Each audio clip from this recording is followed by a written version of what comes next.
జై శ్రీమన్నారాయణ.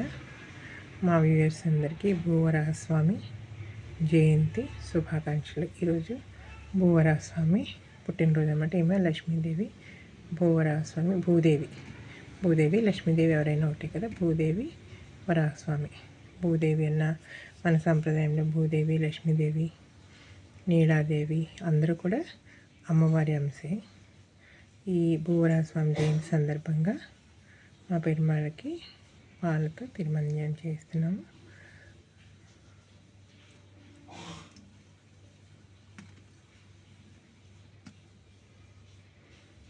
మనకి ఆంధ్రప్రదేశ్లో అయితే విజయవాడ నగరంలో కనకదుర్గ టెంపుల్ అంటే ఇంద్రకీలాద్రి ఉంది కదా, దానికి ఆపోజిట్గా వారధి ఉంది. వారధి మీదకి వెళ్తే అక్కడ విజయకీలాద్రి అనే ఆ పర్వతం పేరు.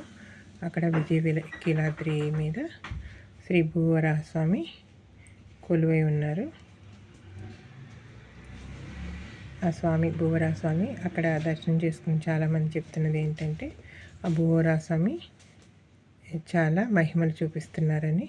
అక్కడ ఎవరైనా సరే భూ సమస్యలతో వెళ్ళి 11 సార్లు ప్రదర్శన చేసి స్వామికి వాళ్ళ సమస్యని నివేదించుకొని వస్తే ఆ తర్వాత ఆ భూ వివాదాలు ఏవైనా ఉంటే వెంటనే పరిష్కారం అవుతున్నాయని అక్కడ చాలామంది భక్తులు చెప్తున్నారనమాట. స్వయంగా వాళ్ళ భూ సమస్యలన్నీ వివాదాలన్నీ పరిష్కరింపబడి అని చెప్తున్నారు. 11 సార్లు ఆ భూవరాహస్వామికి ప్రదర్శన చేసి వాళ్ళ సమస్యని స్వామికి నివేదించుకొని ఆ తర్వాత నమస్కారం చేసుకొని వెళితే వాళ్ళ భూ సమస్యలు, భూ వివాదాలు ఏమన్నా ఉంటే పరిష్కరింపబడుతున్నాయి అని చెప్పి అందరూ అక్కడికి వెళ్ళిన భక్తులు వాళ్ళ స్వీయ అనుభవాలని చెప్తున్నారు.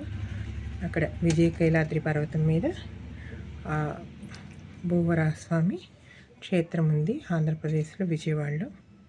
అంటే సీతానగరం నుంచి వెళ్ళాలన్నమాట. వారధి దాటి వెళ్తే అక్కడ బోర్డు కనిపిస్తుంది, అలా వెళ్తే ఉంటుంది. ఆ స్వామిని దర్శించుకుంటే ఇంకో క్షేత్రం అయితే తమిళనాడులో కూడా ఉంది.